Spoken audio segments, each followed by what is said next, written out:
भारत सरकार ने नई दिल्ली स्थित राष्ट्रीय मीडिया केंद्र में पश्चिम एशिया के हालिया घटनाक्रमों पर अंतर मंत्रालयी संवाददाता सम्मेलन आयोजित किया। इस दौरान अधिकारियों ने बताया कि क्षेत्रीय परिस्थितियों के बावजूद देश में कच्चे तेल, प्राकृतिक गैस और एलपीजी की आपूर्ति सुचारू रूप से जारी है तथा पेट्रोल और डीजल का पर्याप्त भंडार उपलब्ध है। अधिकारियों ने कहा कि तेल विपणन कंपनियां सभी रिटेल आउटलेट पर नियमित आपूर्ति सुनिश्चित कर रही हैं। वहीं पिछले 3 दिनों में 1.40 करोड़ एलपीजी बुकिंग के मुकाबले 1.49 करोड़ सिलेंडरों की डिलीवरी की गई है। देश में क्रूड, पेट्रोल, डीजल, एलपीजी और नेचुरल गैस की सप्लाई स्टेबल है। हमारी रिफाइनरीज उच्चतम क्षमता पर चल रही हैं। अभी भी कुछ रिटेल आउटलेट्स पर अधिक सेल देखी जा रही है, परंतु हम सरकारी oil marketing company smooth supplies ensure करने का प्रयत्न कर रही हैं। पिछले 3 दिनों में 1.40 करोड़ कुकिंग एलपीजी सिलेंडर्स की बुकिंग रिसीव हुई हैं। इसके अगेंस्ट 1.49 करोड़ डिलीवरी की गई है। इसी पीरियड के दौरान लगभग 22,340 टन कमर्शियल एलपीजी की सेल हुई है। 5 किलो के सिलेंडर्स लगभग 1,91,000 सेल हुए हैं। इसमें से लगभग 10,000 सिलेंडर 566 कैंपों में किए गए हैं सेल। पीएनजी कनेक्शंस के संबंध में since March 9.42 lakh PNG connections gasified हुए हैं और 3.12 लाख कनेक्शंस के लिए इंफ्रास्ट्रक्चर क्रिएट हुआ है। 9.44 लाख नए कंज्यूमर्स रजिस्टर हुए हैं।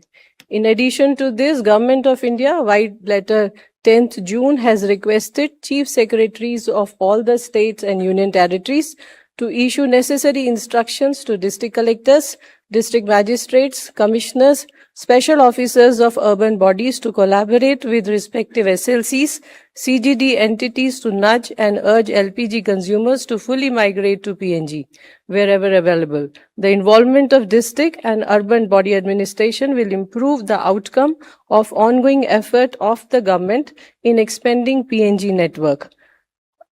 1 जून से अभी तक लगभग 4,180 टन C3C4 मॉलिक्यूल्स और 3,400 टन ब्यूटाइल एक्रिलेट की सेल विभिन्न रिफाइनरीज के द्वारा की गई है। पिछले 3 दिनों में 225 एलपीजी सिलेंडर सीज हुए हैं, 2 एफआईआर रजिस्टर हुई हैं और 1 व्यक्ति को अरेस्ट किया गया है। ऑयल मार्केटिंग कंपनीज के द्वारा भी 19 डिस्ट्रीब्यूटर्स को शो कॉज नोटिस दिया गया है और 19 पर पेनल्टी इम्पोज की गई है। पेट्रोल और डीजल के संबंध में मणिपुर में 3,680 लीटर पेट्रोल सीज हुआ है, 1 एफआईआर रजिस्टर हुई है और 2 लोगों को अरेस्ट किया गया है।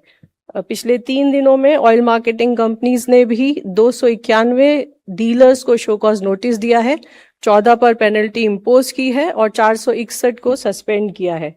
अंत में मैं सभी से ये रिक्वेस्ट करूंगी कि आइए हम सब अपने दैनिक उपयोग में ऊर्जा संरक्षण का हर संभव प्रयत्न करें।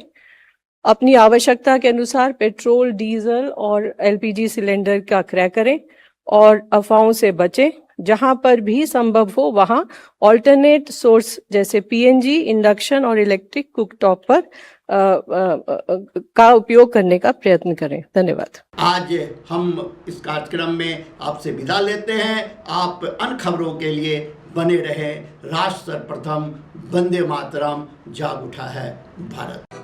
राष्ट्र सर्वप्रथम, राष्ट्र सर्वप्रथम, राष्ट्र सर्वप्रथम, राष्ट्र सर्वप्रथम।